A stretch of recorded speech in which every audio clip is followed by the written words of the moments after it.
विद्यार्थी मित्रों बोर्ड परीक्षा 2023 माटे धोरण 12 इतिहास विषयनी अंदर 1-20 सीरीज एटले के सेक्शन सी ना मोस्ट आईएमपी प्रश्नों अने ए पण तमने जवाब साथे आपीए छीए एटले विडियो जोई अने साथे साथे तमारी तैयारी पण थई जाय छे। एटले के 20 गुणनुं तमारे जे 2-2 गुणना 10 प्रश्नों पूछावाना छे तो ये प्रश्नों जवाब साथे तमने आपवाना छे। अगाऊ आपणे जियोग्राफीना आप्या हता, फिलोसोफीना आप्या हता तो एनी उपर पण तमारो सारो एवो प्रतिभाव मळ्यो तो अने एना कारणे आपणे इतिहास सब्जेक्टनी अंदर आपी रह्या छीए।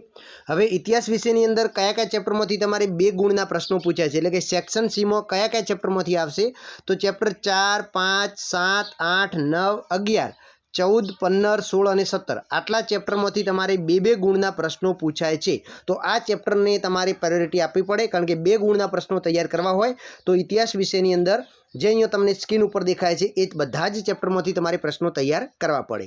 પણ આપણે જે અગત્યના પ્રશ્નો છે વારંવાર પૂછેલા છે અને પૂછી શકે એવા પ્રશ્નો તમને જવાબ સાથે આપવાના છે તો આ વિડીયો તમારે પૂરેપૂરો જોવાનો છે। તો આપણે ચેપ્ટર 1ની વાત કરીએ ચેપ્ટર 1માંથી કયા પ્રશ્નો પૂછાવાના છે તો ચાલો એ પ્રશ્નોની તૈયારી કરીએ। પહેલો પ્રશ્ન છે કે વિલિયમ બેન્ટિંગના ન્યાય વિષયક સુધારા જણાવો એટલે કે વિલિયમ બેન્ટિંગ જે ગવર્નર હતો એના ન્યાય વિષયક સુધારા કયા છે તો બ્રિટિશ ઈસ્ટ ઇન્ડિયા કંપનીના ભારતમાં શાસન માટે ગવર્નર જનરલની નિમણૂક તરીકે વિલિયમ બેન્ટિંગની નિમણૂક કરવામાં આવી હતી ઈસવીસન 1828માં અને તે 1828માં સત્તા સ્થાને આવ્યો ત્યારે એણે 4 વર્ષ સુધી તેણે ભારતમાં શાસન કર્યું હતું અને એના સુધારાની વાત કરવામાં આવે તો કે વિલિયમ બેન્ટિંગે ફરતી અદાલતો બંધ કરાવી હતી। ન્યાય વિષયક સુધારામાં શું આવશે તો પહેલું કામ એનું એ હતું કે જે ફરતી અદાલતો હતી એ બંધ કરાવી હતી। બીજું કે કંપનીના વિસ્તારમાં વધારો થયો હોવાના કારણે 3 મુખ્ય શહેરોની અંદર તેણે હાઈકોર્ટની સ્થાપના કરી હતી એટલે કે હાઈકોર્ટની સ્થાપના પણ તેણે કરી હતી અને તેણે અપરાધીઓને કરવામાં આવતા ભારે દંડ અને કોરડા ફટકારવાની સજા પણ બંધ કરાવી હતી। આ સિવાય તેણે નાયબ ન્યાયાધીશની જગ્યા પર ભારતીયોની નિમણૂક આપવાની પ્રથા શરૂ કરી હતી અને ન્યાયાલયોમાં प्रांतीय भाषाનો उपयोग करवानी पण एने शरूआत करी हती। तो आटला एने न्याय विषयक सुधारा कर्या हता। एना पछी बीजो प्रश्न छे के द्विमुखी शासन पद्धति विषे नोंध लखो तो कि द्विमुखी शासन पद्धति एटले के 2 प्रकारनी એટલે કે 2 પ્રકારના શાસકો દ્વારા ચાલતી પદ્ધતિ છે અને દ્વિમુખી શાસન પદ્ધતિ કહેવાય છે એટલે કે ઈસવીસન 1757ના પ્લાસીના યુદ્ધ અને ઈસવીસન 1764ના બક્સરના યુદ્ધ પછી અંગ્રેજ કંપનીએ દીવાની અધિકાર પ્રાપ્ત કરી એટલે કે બંગાળ પ્રાંતમાંથી મહેસૂલ ઉઘરાવવાનું શરૂ કર્યું પણ દીધું હતું અને વહીવટીય બંગાળના નવાબ મીર જાફરને કરવાનો રહેતો હતો એટલે કે એક રીતે જોવા જઈએ તો કે નાણાં અંગ્રેજો લઈ જતા હતા અને નાણાં વગર વહીવટ એ નવાબ કરતો હતો। આવી રીતે આ વ્યવસ્થાને ઇતિહાસકારો દ્વિમુખી શાસન પદ્ધતિ તરીકે ઓળખાવે છે। એના પછી ત્રીજો પ્રશ્ન છે કે રેગ્યુલેટરી એક્ટ 1773 વિશે માહિતી આપવાની છે તો રેગ્યુલેટરી એક્ટ જે 1773માં ઘડાયો એ ઈસ્ટ ઇન્ડિયા કંપનીએ હિંદના વહીવટ માટે દાખલ કર્યો હતો અને આ નિયામક ધારા અનુસાર જોવા જઈએ તો એને બંગાળના ગવર્નરને ગવર્નર જનરલ પદે નિયુક્ત કર્યો અને મુંબઈ તથા મદ્રાસના ગવર્નરોને તેના હાથ નીચે મૂકવામાં આવ્યા હતા। બીજું કે આ કાયદા અનુસાર ભારતમાં દીવાની અને ફોજદારી અદાલતો શરૂ થઈ તેમજ દરેક જિલ્લામાં દીવાની અદાલતો 4 જેટલી પ્રાંતીય અદાલતો શરૂ કરી હતી। પછી કલેક્ટર અને ન્યાયાધીશોને તેમના કાર્યો અને હોદ્દાઓને જુદા પાડ્યા હતા અને તાલુકા કક્ષાએ નાની અદાલતોની સ્થાપના કરાઈ હતી જેના ન્યાયાધીશ મુનસફ અને અમીન તરીકે ઓળખવામાં આવતા હતા અને સુપ્રીમ કોર્ટની પણ એમાં સ્થાપના કરાઈ હતી। એના પછી ચોથો પ્રશ્ન છે કે કંપનીના શાસન દરમિયાન કયા કાયદાઓ ઘડવામાં આવ્યા હતા તો કંપનીના શાસન દરમિયાન પ્રજા જીવનને સ્પર્શતા અનેક કાયદાઓ ઘડી અમલમાં મૂકવામાં આવ્યા હતા જેમ કે સતી પ્રથા, બાળકીને દૂધ પીતી કરવાનો રિવાજ, માનવ બલિ પ્રથા અને બાળ લગ્ન પર પ્રતિબંધ મૂકતો કાયદો ઘડવામાં આવ્યો હતો। પછી પ્રજાને શિક્ષણની સુવિધા આપતા કાયદાઓ, ધંધા રોજગાર અને ઉદ્યોગોના વિકાસ માટેના કાયદાઓ પણ ઘડવામાં આવ્યા હતા અને વાહન અને સંદેશાવ્યવહાર માટેના પણ કાયદાઓનો સમાવેશ થાય છે। આ કાયદાઓ દૂરોગામી પરિણામ લાવવામાં સફળ પણ રહ્યા હતા। હવે આપણે ચેપ્ટર 5ની વાત કરીએ કે ચેપ્ટર 5ના કયા પ્રશ્નો છે ખાસ તૈયાર કરે એવા તો ડેલહાઉસીએ રાજાઓનો કયા અધિકાર નામંજૂર કર્યા હતા તો ડેલહાઉસીએ ભારતના ગવર્નર જનરલ તરીકેની સત્તાઓનો ઉપયોગ કરી ભારતના રાજાઓને દત્તક પુત્ર લેવાનો અધિકાર નામંજૂર કર્યો હતો। કયો અધિકાર? દત્તક પુત્ર લેવાનો અધિકાર નામંજૂર કર્યો હતો।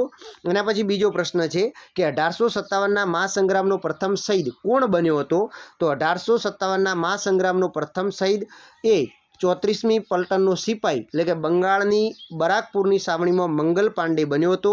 કેમ બન્યો હતો? તો કે તેણે અંગ્રેજ સાર્જ મેનેજર હ્યુસ અને લેફ્ટનન્ટ બદ નામના અમલદારની હત્યા 29મી માર્ચ 1857ના દિવસે ચરબીવાળી કારતૂસો વાપરવાના આદેશની અવગણના કરી અને મારી નાખેલો હતો. આથી મંગલ પાંડેની ધરપકડ થઈ હતી અને તેણે 8મી એપ્રિલના રોજ ફાંસીની સજા આપવામાં આવી હતી. એના પછી ત્રીજો પ્રશ્ન છે, 1857ના સંગ્રામના મહત્ત્વના કેન્દ્રો કયા કયા હતા? તો કાનપુર, લખનઉ, અવધ, પટના, જગદીશપુર, બરેલી, બનારસ, અલ્હાબાદ, ફૈજાબાદ, આગ્રા વગેરે સંગ્રામના મુખ્ય કેન્દ્રો હતા. જ્યારે રાજસ્થાનની વાત કરીએ તો નિમરા, નસીરાબાદ, આબુ. મધ્યપ્રદેશની અંદર જોવા જઈએ તો ગ્વાલિયર, ઝાંસી, ઇન્દોર, મહાર, મંદોસર અને ધાર. અને ગુજરાતની વાત કરીએ તો ગુજરાતની અંદર પણ હતા અમદાવાદ, ગોધરા અને પાટણ, ખેરાલુ, ખેડા, આણંદ, દ્વારકા, ઓખા વગેરે સંગ્રામના મુખ્ય કેન્દ્રો હતા. ચેપ્ટર 7ની અંદર જોઈએ તો મોસ્ટ આઈએમપી પ્રશ્નો. પહેલો પ્રશ્ન છે, સ્વામી દયાનંદ સરસ્વતીના ઉપદેશનો સાર જણાવો. તો કે ગુજરાતના મહાન સંત દયાનંદ સરસ્વતીએ કર્મકાંડ અને મૂર્તિ પૂજાનો વિરોધ કરી ધાર્મિક અંધશ્રદ્ધામાંથી સૌને બહાર લાવવાનો પ્રયાસ કર્યો હતો. તેમણે આર્ય સમાજની સ્થાપના કરી હતી. વેદો તરફ પાછા વળો એવું સૂત્ર તેમણે ગુંજતું કર્યું હતું. તેમણે સત્યાર્થ પ્રકાશ નામનો ગ્રંથ લખ્યો હતો અને અન્ય ધર્મ અંગીકાર કરેલાઓને હિન્દુ ધર્મમાં પાછા લાવવા માટે શુદ્ધિ ચળવળ નામની ચળવળ શરૂ કરી હતી. તેમણે બાળ લગ્નનો વિરોધ કરી વિધવા વિવાહને ઉત્તેજન આપ્યું હતું અને કન્યા કેળવણી હોય, દલિતોનો ઉદ્ધાર એવા વગેરે માટે એમણે ઝુંબેશો ઉપાડી હતી. એના પછી બીજો પ્રશ્ન છે, જ્યોતિરાવ ફૂલે ઉપર ટૂંક નોંધ લખો. તો કે જ્યોતિરાવ ફૂલે મહારાષ્ટ્રના જાણીતા સમાજ સુધારક હતા. તેમણે સત્યશોધક સમાજ નામની સંસ્થાની સ્થાપના કરી હતી. અસ્પૃશ્યતા નિવારણ, કન્યા કેળવણી, વિધવા પુનઃલગ્ન વગેરે બાબતો પર તેમણે ભાર મૂક્યો હતો. જ્યોતિરાવે તે સમયે સમાજમાં પ્રવર્તતી નીચેની પ્રણાલિકાઓનો વિરોધ કર્યો હતો, જેવી કે જો સ્ત્રી વિધવા થાય તો માથે મુંડન કરાવવામાં આવતું હતું, એનો પણ એમણે વિરોધ કર્યો હતો. પછી વિધવા સ્ત્રી નિસંતાન હોય તો પણ પુનઃલગ્ન કરી શકતી ન હતી, એનો પણ એમણે વિરોધ કર્યો હતો. અને છોકરીઓને દૂધપૂતી કરવામાં આવતી હતી, એનો પણ એમણે વિરોધ કર્યો હતો. અને દક્ષિણ ભારતમાં કુમળી વયની કન્યાઓને દેવદાસી બનાવવામાં આવતી હતી, એનો પણ એમણે વિરોધ કર્યો હતો. પછી ઈસવીસન 1887માં મુંબઈના નાગરિકોએ જ્યોતિરાવની સમાજ સેવાની કદર કરી તેમને મહાત્માની પદવી આપી હતી. અને જ્યોતિરાવે બ્રાહ્મણોનો કસબ, ગુલામગીરી, ખેડૂતોના આંસુ, સાર્વજનિક સત્ય ધર્મ વગેરે પુસ્તકો પણ લખ્યા હતા. અને જ્યોતિરાવે સમાજ સેવા માટે સત્ય ધર્મના પાયામાં સમાનતા, ન્યાય, બંધુત્તા અને બૌદ્ધિકતા વગેરે મુખ્ય હતા. એના પછી ત્રીજો પ્રશ્ન છે, રામકૃષ્ણ મિશનની સ્થાપના કોણ અને ક્યારે કરી હતી? તો રામકૃષ્ણ મિશનની સ્થાપના ઈસવીસન 1880 પછી સ્વામી વિવેકાનંદે કરી હતી. અને આ સંસ્થા તે સમયના ભારતીય સમાજમાં પ્રચલિત સામાજિક દૂષણો તથા ધાર્મિક ક્રિયાઓનો સખત વિરોધ કર્યો હતો અને તેમણે કુદરતી આપત્તિઓ સામે સમાજ સેવા પ્રયોજવા ઉપર ભાર મૂક્યો હતો. હવે ચેપ્ટર 8ની વાત કરીએ તો પહેલો પ્રશ્ન છે, મવાળવાદી નેતાઓ કોણ કોણ હતા? તો કે ઈસવીસન 1907માં સુરતમાં મળેલા ઇન્ડિયન નેશનલ કોંગ્રેસના વાર્ષિક અધિવેશનમાં કોંગ્રેસ પક્ષના બે ભાગલા પડ્યા હતા. એક મવાળ જૂથ અને બીજું જહાલ જૂથ હતું. મવાળ જૂથમાં શ્રી સુરેન્દ્રનાથ બેનર્જી, શ્રી ગોપાલકૃષ્ણ ગોખલે, શ્રી ફિરોજ શાહ મહેતા, રાસબિહારી બોઝ વગેરેનો સમાવેશ થતો હતો. એના પછી બીજો પ્રશ્ન છે, લંડનમાં ઇન્ડિયન હોમ રૂલ સોસાયટીની સ્થાપના કોણે કરી હતી? તો લંડનની અંદર ઇન્ડિયન હોમ રૂલ સોસાયટીની સ્થાપના શ્યામજી કૃષ્ણ વર્માએ કરી હતી. ત્યાં ભારતમાં આવતા ભારતની આઝાદી માટે લડનારા સ્વાતંત્ર્ય પ્રેમી યુવકો માટે ઇન્ડિયન હાઉસ પણ શરૂ કર્યું હતું. એના પછી ત્રીજો પ્રશ્ન છે, હિન્દી રાષ્ટ્રીય મહાસભાના અધિવેશનના વર્ષ, પ્રમુખ અને સ્થળ. આ પ્રશ્ન ખાસ તમે તૈયાર કરી દેજો. 10 અધિવેશનો મળ્યા હતા, એ કયા સ્થળે મળ્યા હતા, એના કોણ પ્રમુખ હતા અને કયા વર્ષે મળ્યું હતું, એ તમે ચોપડીમાંથી ખાસ તૈયાર કરી દેજો. એમાંથી પણ પ્રશ્નો પૂછાતા હોય છે. હવે ચેપ્ટર 9ની વાત કરીએ તો કે અસહકાર આંદોલનના ફળ સ્વરૂપે કઈ રાષ્ટ્રીય વિદ્યાપીઠોની સ્થાપના થઈ હતી? તો કે અસહકારના આંદોલનના ફળ સ્વરૂપે જોવા જઈએ તો રાષ્ટ્રીય વિદ્યાપીઠોની આપણે વાત કરીએ, કઈ રાષ્ટ્રીય વિદ્યાપીઠોની સ્થાપના થઈ હતી? તો એની અંદર ગુજરાત વિદ્યાપીઠ અમદાવાદ, જામિયા મિલિયા ઇસ્લામિયા વિદ્યાપીઠ અલીગઢ, બિહાર વિદ્યાપીઠ અને કાશી વિદ્યાપીઠની સ્થાપના થઈ હતી. એના પછી બીજો પ્રશ્ન છે, દાંડી કૂચ વિશે સમજાવો. તો કે મીઠાના કાયદાનો ભંગ એટલે કે વિરોધ કરવા માટે 12મી માર્ચ 1930ની વહેલી સવારે મહાત્મા ગાંધીના નેતૃત્વ નીચે પસંદ કરેલા 78 સત્યાગ્રહીઓની સાથે 375 કિમી લાંબી યાત્રા કરીને 6 એપ્રિલ 1930માં નવસારી જિલ્લાના દાંડી સુધી પગપાળા ચાલીને જે કૂચ કરી હતી તેને દાંડી કૂચ તરીકે ઓળખવામાં આવે છે.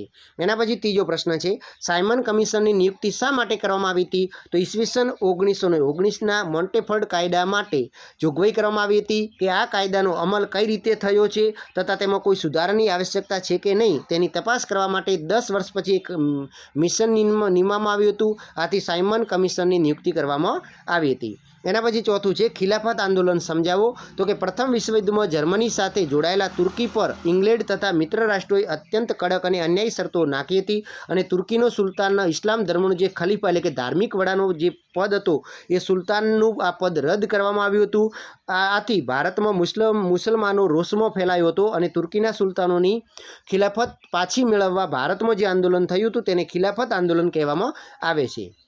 એના પછી પાંચમું છે, પિકેટિંગ સમજાવો.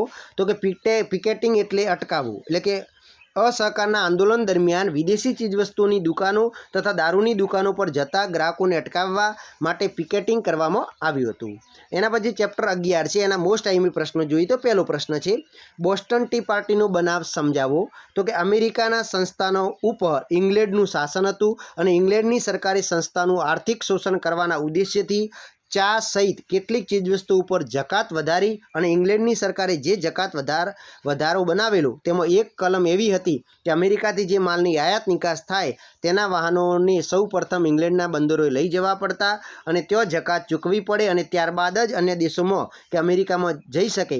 આવા અન્યાયી કાયદાનો સખત વિરોધ કરવા ઈસ્ટ ઇન્ડિયા કંપનીના 3 વાહનોમાં 342 ચાની પેટીઓ હતી અને બોસ્ટન બંદરે વાહનોને લોંગર્યા અને અમેરિકન સંસ્થાનવાસીઓએ રેડ ઇન્ડિયનોનો પોશાક પહેરી રાત્રે વાહનો પર ચડી ગયા અને બધી જ ચાની પેટીઓ દરિયામાં પધરાવી દીધી હતી. આ બનાવને બોસ્ટન ટી પાર્ટીનો બનાવ કહેવામાં આવે છે. એના પછી બીજો પ્રશ્ન છે, પ્રતિધર્મ સુધારણા એટલે શું? તો કે પ્રતિધર્મ સુધારણા એટલે કેથોલિક દેવળ સંસ્થાએ પોતાની આંતરિક શુદ્ધિ માટે પોપ પોલ ત્રીજાએ ટ્રન્ડ એટલે કે જર્મનીમાં બનાવેલી ખ્રિસ્તી ધર્મગુરુઓની પરિષદમાં કેથોલિક ચર્ચમાં જે સુધારણા કર્યા અને અમલમાં મૂક્યા તેને પ્રતિધર્મ સુધારણા કહેવાય છે. તેના આગળ પડતા નેતા સંત ઇગ્નેશિયસ હતા અને સોસાયટી ઓફ જીસસના સભ્યો જેસ્યુઇટ કહેવાતા હતા.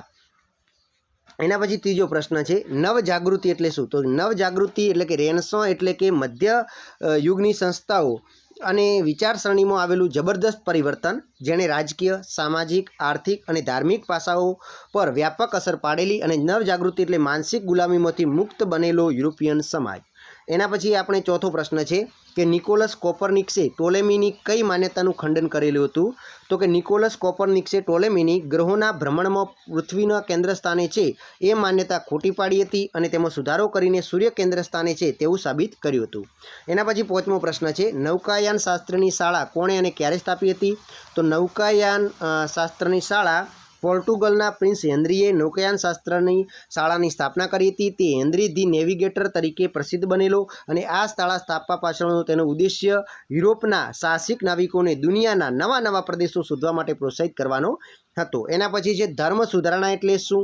તો કે ધર્મ સુધારણા એટલે ઈસુના માનવતાવાદી ઉદ્દેશ્યોને વિસ્તૃત કરીને ખ્રિસ્તી પ્રજાને અવળે માર્ગે દોરનારા ખ્રિસ્તી પાદરીઓ સામે ધર્મ સુધારણા માટે માર્ટિન લ્યુથરે ખ્રિસ્તી સમાજની પુનઃરચના કરવા માટે ઉપાડેલું આંદોલન જેને ધર્મ સુધારણા કહેવામાં આવે છે. હવે ચેપ્ટર 14ના આપણે પ્રશ્નો જોઈએ તો કે અમેરિકાએ જાપાનમાં કયા 2 શહેરો પર અણુબોમ્બ ફેંક્યો હતો?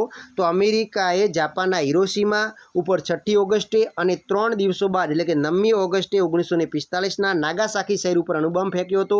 જેમાં પરિણામે કુલ 1,25,000 માનવો તરત જ મૃત્યુ પામ્યા હતા અને લાખો માનવો ઘવાયા હતા. એના પછી જોઈએ બીજો પ્રશ્ન, દ્વિતીય વિશ્વયુદ્ધનો પ્રારંભ ઈસવીસન 1889ની કઈ તારીખે થયો હતો? તેનો પ્રારંભ કયા બનાવથી થયો હતો? તો દ્વિતીય વિશ્વયુદ્ધનો પ્રારંભ 1 સપ્ટેમ્બર 1939માં અહીંયા ખોટું લખાઈ ગયું છે 1939ની અંદર થયો હતો અને જર્મનીના એડોલ્ફ હિટલરના નાઝી સૈન્યોએ પોલેન્ડની ધરતી પર આક્રમણ કરતા બીજા વિશ્વયુદ્ધની શરૂઆત થઈ હતી. એના પછી ત્રીજો પ્રશ્ન છે, સંયુક્ત રાષ્ટ્રના મુખ્ય મથકનું નામ જણાવો અને તેના અંગોના માત્ર નામ આપવાનું છે. તો સંયુક્ત રાષ્ટ્રનું મુખ્ય મથક અમેરિકાના ન્યુયોર્ક શહેરમાં આવેલું છે. યુએનના મુખ્ય અંગોની વાત કરીએ તો સામાન્ય સભા છે, સલામતી સમિતિ, સચિવાલય છે, આંતરરાષ્ટ્રીય અદાલત છે, વાલી સમિતિ છે, આર્થિક સામાજિક સમિતિ છે, એમ કુલ 5 અંગોનો સમાવેશ કરવામાં આવેલો છે. એના પછી ચોથું છે માનવ અધિકારોની જાહેરાત કોણે કરી હતી? તો માનવ અધિકારોની જાહેરાત સંયુક્ત રાષ્ટ્ર એટલે કે યુનાઇટેડ નેશન ઓર્ગેનાઇઝેશને, જેને હવે આપણે યુએન તરીકે ઓળખીએ છીએ, એણે કરી હતી. આ માનવ અધિકારોમાં ગુલામી પ્રથા દૂર કરવી, વેઠ પ્રથા દૂર કરવી, વેશ્યાગૃહ અને લોહીના વેપારની પ્રવૃત્તિ બંધ કરવી, તેમજ સ્ત્રીઓ અને બાળકો પ્રત્યેનું આ અયોગ્ય વર્તન દૂર કરવું, એ સઘળી બાબતોનો સમાવેશ થયો હતો. એના પછી 5મો પ્રશ્ન છે સંયુક્ત રાષ્ટ્રના હેતુઓ જણાવો. તો કે આંતરરાષ્ટ્રીય શાંતિ અને સલામતીની સ્થાપના કરવી, વિશ્વમાં રાષ્ટ્રો વચ્ચે મૈત્રી ભર્યા સંબંધો સ્થાપિત કરવા, વિશ્વની પ્રજાઓ પરસ્પર સઘળા વ્યવહારોમાં સહકારથી કાર્ય કરવું અને માનવ અધિકારોનું માન આપવું અને મૂળભૂત સ્વતંત્રતાનું રક્ષણ કરવું. ચેપ્ટર 15ની વાત કરીએ તો ઠંડુ યુદ્ધ એટલે શું? તો કે બીજા વિશ્વયુદ્ધને અંતે વિશ્વ રાજકારણમાં અમેરિકા અને સોવિયત રશિયા એમ બે સર્વોચ્ચ સત્તાઓ અસ્તિત્વમાં આવી હતી અને એ બંનેને વિશ્વમાં પોતાના પ્રભાવ ક્ષેત્રો વિસ્તારવા માટે નાણાં, શસ્ત્રો અને લશ્કરનો ઉપયોગ માટે મોટે પાયે કરવા લાગ્યા હતા. આથી વિશ્વમાં સતત તંગદિલી વર્તાઈ રહી હતી. દાખલા તરીકે ભારત, પાકિસ્તાન, ઉત્તર દક્ષિણ વિયેટનામ, ઉત્તર દક્ષિણ કોરિયા વચ્ચે યુદ્ધ ફાટી નીકળ્યા હતા. આમ જાહેર નહીં કરાયેલા વિશ્વયુદ્ધ જેવી તંગદિલી ઈસવીસન 1945થી 1962 સુધી પ્રવર્તી રહી હતી. આ વૈશ્વિક પરિસ્થિતિને ઠંડુ યુદ્ધ એટલે કે કોલ્ડ વોર કહેવામાં આવે છે. એના પછી બીજું છે બીજા વિશ્વયુદ્ધ પછી રચાયેલા લશ્કરી જૂથોના ફક્ત નામ જણાવવાના છે. તો બીજા વિશ્વયુદ્ધ પછી કયા કયા લશ્કરી યુદ્ધો રચાયા હતા? તો એની અંદર આપણે જોઈએ તો અમેરિકા અને ઇંગ્લેન્ડના નેતૃત્વ નીચે નાટો, સિયાટો, સેન્ટો અને આંજુસ વગેરે લશ્કરી જૂથો રચાયા હતા. જ્યારે મહાસત્તા સોવિયત રશિયાના નેતૃત્વ નીચે વોર્સો અને કોર્મિન્ટન જેવા લશ્કરી જૂથો રચાયા હતા. એના પછી ત્રીજો પ્રશ્ન છે ચીનની ક્રાંતિમાં થયેલી મહાપ્રસ્થાન એટલે કે ધ લોંગ માર્ચ વિશે ટૂંકમાં માહિતી આપો. તો ઈસવીસન 1933 સુધીમાં ચીનમાં સામ્યવાદીઓ જુદા જુદા પ્રાંતો પર પોતાની હુકુમત સ્થાપી હતી. રાષ્ટ્રવાદી ચીનના ચોંગ કાઈસે સામ્યવાદીઓને હરાવવામાં નિષ્ફળતા મળી હતી. આથી ચોંગ કાઈશેકે સામ્યવાદીઓ પર ત્રાસ ગુજારવાની નીતિ અમલ બનાવી હતી અને ચોંગ કાઈશેકે આધુનિક શસ્ત્રોની સજ્જ વિશાળ સેનાને સામ્યવાદીઓને કચડી નાખવાનું કામ સોંપ્યું હતું. એટલે તેણે સામ્યવાદી વિસ્તાર કરવા માટે તેનો ઘેરો ઘાલ્યો હતો અને આથી સામ્યવાદીઓએ બચવા માટે ઉત્તર ચીનમાં મહાપ્રસ્થાન કર્યું હતું. માઓ ત્સે-તુંગ દક્ષિણમાં ક્વાંગથી શરૂ કરી 6000 માઇલની પ્રવાસ કરી ઉત્તરમાં સેત્સી પ્રાંત તરફ જે કૂચ કરી હતી તેને મહાપ્રસ્થાન ધ લોંગ માર્ચ કહેવામાં આવે છે. એના પછી જે બિન જોડાણવાણ એટલે શું? તો કે મૂડીવાદી અમેરિકાના જૂથમાં અથવા સામ્યવાદી સોવિયત રશિયાના જૂથમાં નહીં જોડાવાની વિચારસરણી ધરાવતા વિશ્વના રાષ્ટ્રો એક અલગ જૂથનું નિર્માણ કર્યું, તેને બિન જોડાણવાદી કહે છે. આ જૂથમાં અત્યારે 114 રાષ્ટ્રો જોડાયેલા છે. ચેપ્ટર 16ની અંદર જોઈએ તો પહેલો પ્રશ્ન છે કે પ્રમુખગત લોકશાહી એટલે શું? તો કે જ્યારે કોઈ રાષ્ટ્રની સમગ્ર પ્રજા કોઈ એક વ્યક્તિને પ્રમુખ એટલે કે પ્રેસિડેન્ટ તરીકે ચૂંટે અને તે શપથ લીધા પછી હોદ્દો ગ્રહણ કરે ત્યારથી 4 વર્ષ સુધી રાષ્ટ્રમાં હોદ્દા ઉપર રહી સર્વ સત્તાઓ ભોગવે અને નીતિઓનું ઘડતર કરે તેને પ્રમુખગત લોકશાહી એટલે કે પ્રેસિડેન્શિયલ ડેમોક્રેસી કહે છે. એના પછી બીજો છે આતંકવાદ એટલે શું? તો કે રાજકીય કે ધાર્મિક જૂથો કોઈ હેતુ સિદ્ધ કરવા કોઈ વ્યક્તિ કે જૂથ પર બળજબરી, ધાક ધમકી કે હિંસા કે માનવ હત્યા જેવી ત્રાસદાયક પ્રવૃત્તિઓનો આચરે. આ પ્રવૃત્તિઓ દ્વારા તે સરકાર કે સત્તાધીશો પર દબાણ લાવવા પ્રયત્ન કરે તેને આતંકવાદ કહેવામાં આવે છે.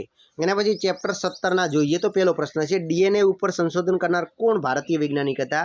તો ડીએનએ ઉપર સંશોધન કરનાર શ્રી હરગોબંદસિંહ ખુરાના અને તેમના સાથીઓ હતા. પછી ઉર્જાના વિવિધ સ્ત્રોતો જણાવો. તો જળ વિદ્યુત, અણુ વિદ્યુત ઉપરાંત સૌર ઉર્જા, વાયુ ઉર્જા, ભૂતાપીય ઉર્જા, હાઇડ્રોજન, પરમાણુ ઉર્જા વગેરે એના સ્ત્રોત છે. પછી ત્રીજું છે સંદેશાવ્યવહારના ક્ષેત્રે નવા યુગની શરૂઆત કઈ રીતે થઈ છે?